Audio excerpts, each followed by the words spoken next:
ఆంధ్రప్రదేశ్ రాజకీయాల్లో ఇప్పుడు పెను సంచలనం దూసుకెళ్తుంది. తెలుగుదేశం పార్టీలో శకం మారబోతుందా? ఒకవైపు చాణక్యుడి వ్యూహం, మరోవైపు యువ నాయకుడికి పట్టాభిషేకం. నిన్నటి వరకు ఊహాగానాలే, కానీ ఇప్పుడు నిజమైపోయింది. నారా లోకేష్కు టీడీపీ పార్టీలో అత్యుత్తమ ప్రమోషన్ లభించింది. మరి చంద్రబాబు నాయుడు తన పదవికి రాజీనామా చేయబోతున్నారా రాబోయే రోజుల్లో? ఆంధ్రప్రదేశ్ రాజకీయాల్లో జరుగుతున్న ఆ భారీ మార్పులేంటి? ఇదిగో ఈ వీడియోలో పూర్తి వివరాలు తెలుసుకుందాం పదండి.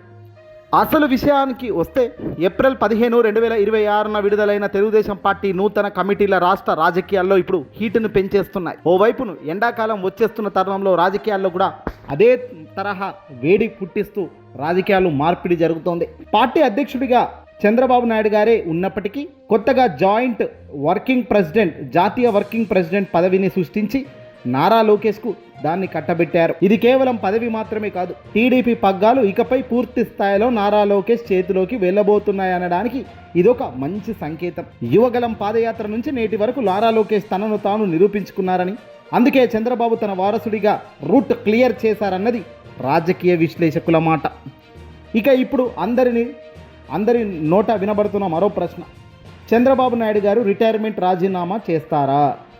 ప్రస్తుతం సోషల్ మీడియాలో చంద్రబాబు ముఖ్యమంత్రి పదవికి రాజీనామా చేసి నారా లోకేష్ను ముఖ్యమంత్రి చేస్తారు అనే ప్రచారం జోరుగా సాగుతోంది. అయితే ఇందులో ఇంతవరకు నిజం లేదు. వాస్తవానికి చంద్రబాబు నాయుడు గారు ప్రస్తుతం ముఖ్యమంత్రిగా ఉన్న తన బాధ్యతలు సమర్థవంతంగా నిర్వహిస్తున్నారు. అమరావతి నిర్మాణం, రాష్ట్ర ఆర్థిక పరిస్థితిని చక్కదిద్దడం వంటి పనులు నేనే చూసుకుంటున్నానన్నట్టుగా నిమగ్నమైనట్టు కనబడుతున్నారు. కానీ రాష్ట్రం స్థాయిలో పెద్ద ఎత్తున దారుణంగా అవినీతితో రెచ్చిపోతున్నారనేది వైసీపీ వాదన. పార్టీల పరంగా మాత్రం నారా లోకేష్కు ఫ్రీ హ్యాండ్ ఇచ్చేశారు. అంటే పాలన చంద్రబాబుది, పార్టీ బాధ్యతలు నారా లోకేష్ దన్నమాట. ఇదిగా తాజా ప్రమోషన్ టీడీపీకే పరిమితం కాలేదు. అటు ప్రతిపక్షం వైసీపీ దానిని వారసత్వ రాజకీయాలకు పట్టాభిషేకమని విమర్శిస్తోంది. కూటమి ప్రభుత్వంలో లోకేష్ పోషిస్తున్న పాత్రను తక్కువ అంచనా వేయలేమని, అటు కేంద్ర పెద్దలతో సంబంధాలు కానీ, ఇటు రాష్ట్రంలో ఐటీ రంగం వైపు ఇన్వెస్ట్మెంట్స్ తీసుకురావడంలో కానీ నారా లోకేష్ తనదేదో ముద్ర వేస్తున్నారు అంటూ కూడా కొందరు గట్టిగానే అంటున్నారు. ఇప్పుడు పార్టీలో కూడా నెంబర్ 2 స్థానానికి అధికారికంగా చేరుకోవడంతో క్యాడర్లో కొత్త ఉత్సాహం కనబడుతుంది. ఇక రాబోయే 2029 ఎన్నికల నాటికి లోకేష్కు తిరుగులేని నాయకుడిగా నిలబెట్టాలన్నదే చంద్రబాబు వ్యూహంలో కనబడుతుంది. మరి తండ్రికి తగ్గ తనయుడిగా లోకేష్ ఈ భారీ బాధ్యతలను నిర్వహించగలుగుతాడా? చంద్రబాబు నిజంగానే భవిష్యత్తులో ముఖ్యమంత్రి పదవి కూడా వదులుకునే పరిస్థితి ఉంటుందా? వాస్తవానికి చంద్రబాబు గారి వయసు రీత్యా చాలా ఇబ్బందులే ఉన్నప్పటికీ నెట్టుకుంటూ వస్తున్నారన్నది టీడీపీలో వినపడుతున్న మాట. ఇక ఇదంతా ఒకెత్తు, అబద్ధపు హామీలు, అంతులేని మోసాలు.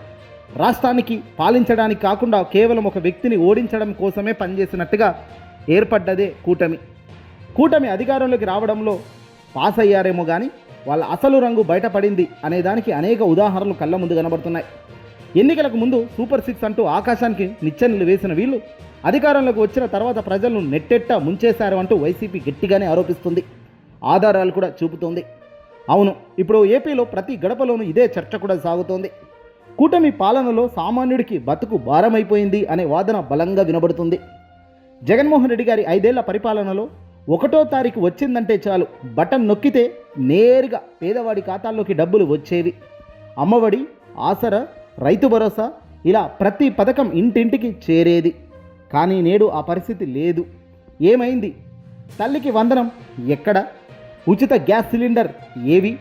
నిరుద్యోగ భృతి ఊసు కూడా లేదట. సంక్షేమాన్ని పక్కన పెట్టి కేవలం కక్ష సాధింపు రాజకీయాలకే కూటమి ప్రభుత్వం ఎక్కువగా ప్రాధాన్యత ఇస్తున్నట్టుగా కనబడుతుందని వైసీపీ కూడా బలంగానే అంటుంది. పథకాలు నిలిచిపోయి పేదవాడి కడుపు కొడుతున్న ఈ పాలన అవసరమా? ప్రజలారా, మీకు మళ్ళీ చంద్రబాబు రావాలా అంటే వద్దు అనే తట్టుగా అసంతృప్తితో రగిలిపోతుంది ప్రజానికం. సంక్షోభంలో నెట్టేసిన చంద్రబాబు నాయుడు గారు జగన్ను ఓడించబడే లక్ష్యంగా పనిచేసి గెలవడంలో మాత్రమే పాస్ అయ్యారు. కూటమి ప్రభుత్వం చేస్తున్న ఇదిగో ఈ తప్పులే వైఎస్ఆర్సీపీ పార్టీ అధినేత జగన్మోహన్ రెడ్డి గారికి అతిపెద్ద ప్లస్గా మారుతున్నాయి. నాడు జగన్ పాలనలో ఇదో ఉన్న భరోసా నేడు కరువైందని ప్రజలు కూడా గట్టిగా మెల్లిమెల్లిగా నమ్ముతున్నారు. అమరావతి పేరుతో కాలక్షేపం చేస్తూ గ్రామీణ వ్యవస్థను, ముఖ్యంగా సచివాలయ వ్యవస్థను నిర్వీర్యం చేయడంపై జనం కూడా మండిపడుతున్నారు. ధరలు చూస్తే ఆకాశానికి అంటుతున్నాయి. శాంతి భద్రతల విషయానికి ఎంత తక్కువ మాట్లాడితే అంత. పోలీసులు కేవలం పోలీస్ అనే ట్యాగ్ లైన్లో ఉన్నారు కానీ మంత్రి ఫోన్ చేస్తూనో, ఎమ్మెల్యే ఫోన్ చేస్తూనో ఉన్నంత బాధ్యత పేదవాడి దగ్గర లేదు. శాంతి భద్రతల క్షీణంగా, శూన్యంగా కోల్పోతున్న వైన్యం చూస్తున్నాం ఏపీలో. అయ్యో జగనన్న ఉంటేనే బాగుండేది కదా అని సామాన్యులు బహిరంగంగానే చర్చించుకునే పరిస్థితికి రోజు రోజుకు వస్తుంది. జగన్ గారి పోరాటం ఇప్పుడు తన కోసం కాదని మోసపోయిన ఆంధ్రప్రదేశ్ రాష్ట్రంలో ప్రజల కోసం అంటూ కొత్తగా జగన్ అడుగులు వేస్తున్నారు. ఎంతమంది కలిసి వచ్చినా ఎన్ని కుట్రలు చేసినా జగన్మోహన్ రెడ్డి అనే వ్యక్తి చెక్కు చెదరని ధైర్యం, ఓటమి ఆయన కొత్త కాదని, పోరాటం ఆయనకు వెన్నుతో పెట్టిన విద్య అని, అధికారం లేకపోయినా ప్రజల మధ్య ఉంటూ వారి కష్టాలను వింటూ సాగుతున్న పర్యటనలు చూస్తున్న జనసందోహం కళ్ళు చెదురులేకట్టే తయారవుతుంది. గాలి మళ్ళీ జగన్ వైపు మల్లుతుందని, కూటమి పాలనలో జరుగుతున్న ఈ అన్యాయాలన్నీ ఎదిరించే ఏకైక గొంతుకగా జగన్ ప్రతి అడుగులో నిలబడుతున్నాడని క్లియర్గా ప్రజలు నమ్ముతున్నారు. మోసపూరిత వాగ్దానాలతో బహుశా అధికారం సాధించవచ్చేమో కానీ ప్రజల హృదయాలను గెలవాలంటే చిత్తశుద్ధి ఉండాలి అనేది మాత్రం ఇప్పుడు తాజా ఏపీ పరిణామాలను బట్టి చూస్తుంటే అర్థమవుతుంది. అది జగన్మోహన్ రెడ్డి గారి దగ్గర పుష్కలంగా ఉన్నాయనో, కూటమి ప్రభుత్వం వద్ద లేవనో కాదు. ఈ పరిపాలనలను బట్టి ప్రజల వద్ద వినపడుతున్న మాటలు ఇవన్నీ. ఇదిగో ఈ పాలన రాబోయే రోజుల్లో వైసీపీని కానీ టీడీపీని కానీ డిసైడ్ చేసే బ్రహ్మరథంలా పట్టంలా చేరుతుంది. మోసపోయిన ప్రజలు తమ సిద్ధం అనే నినాదంతో మళ్ళీ జగనన్నను చూసి సింహాసనం మీద కూర్చోబెడతారా, లేదంటే చంద్రబాబు, పవన్ కళ్యాణ్, బీజేపీ లాంటి ఈ ముగ్గురు కలిసిన ప్రభుత్వం చక్కగా చేస్తుందని మళ్ళీ వీళ్ళకు పట్టం కడతారా అన్నది నిజంగా $1 మిలియన్ ప్రశ్నే. జగన్ పాలన బాగుందా, కూటమి పాలన బాగుందా? ఖచ్చితంగా కామెంట్ చేయండి.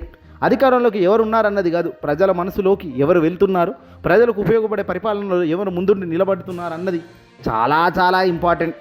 ఇక ముఖ్యమైన మార్పుల విషయానికి వస్తే ఏప్రిల్ 2020 నాటి కమిటీలు చూస్తే జాతీయ అధ్యక్షులు తెలుగుదేశం పార్టీ అధినేత చంద్రబాబు నాయుడు గారే ఉన్నారు ఇక్కడ. దీని కింద జాతీయ వర్కింగ్ ప్రెసిడెంట్గా నారా లోకేష్, రాష్ట్ర అధ్యక్షులుగా ఆంధ్రప్రదేశ్ పల్లా శ్రీనివాసరావు, జాతీయ ప్రధాన కార్యదర్శులుగా రామ్మోహన్ నాయుడు, అలాగే డాక్టర్ బైరెడ్డి శబరి, కిలారి రాజేష్ వీళ్ళున్నారు. చంద్రబాబు గారు ఎప్పుడు ఏది చేయాలన్నా చాలా ఆలోచించి మాత్రమే నిర్ణయం తీసుకుంటారు. తాజాగా జాతీయ వర్కింగ్ ప్రెసిడెంట్ అంటే కేసీఆర్ కుమారుడైన కేటీఆర్కు వర్కింగ్ ప్రెసిడెంట్ అని గతంలో మనం వింటేది తెలంగాణ రాష్ట్రంలో. అచ్చం కేసీఆర్ మాదిరిగానే ఇప్పుడు చంద్రబాబు మెల్లిమెల్లిగా లోకేష్కు బాధ్యతలను పెంచుతున్నారు. బాధ్యతలు కాదు, బరువును పెంచండి, బరువును కాదు అలాగే మంచితనం కూడా పెంచండి అంటూ వైసీపీ గడ్డి పెడుతుంది. యువ నాయకత్వం కాదు, మంచి నాయకత్వం కావాలి, ప్రజలకు ఇచ్చిన మాటలను నిలబెట్టుకునే నాయకత్వం కావాలి. ఇటీవల ఏబిఎన్ రాధాకృష్ణ ఒక మాట తప్పు మాట్లాడితే ఆ మాటను తప్పు అని అనకుండా సమర్థిస్తూ పోతున్న ఇలాంటి యువ నాయకులు రాబోయే రోజుల్లో ఏం మంచి చేస్తారో ఆలోచించండి అంటూ ప్రజలను వైసీపీ గట్టిగానే సమాధానాలు ఇస్తుంది. వాస్తవానికి మంచిని మంచి, చెడుని చెడు అనే తట్టుగానే నిలబడి ఉండాలి రాజకీయ నాయకుల్లో. అంతేగాని మనవాడు కాబట్టి ఏం చేసినా కరెక్ట్, పక్కవాడు తుమ్మినా తప్పే అంటే మాత్రం ప్రజలు ఊరుకోరు.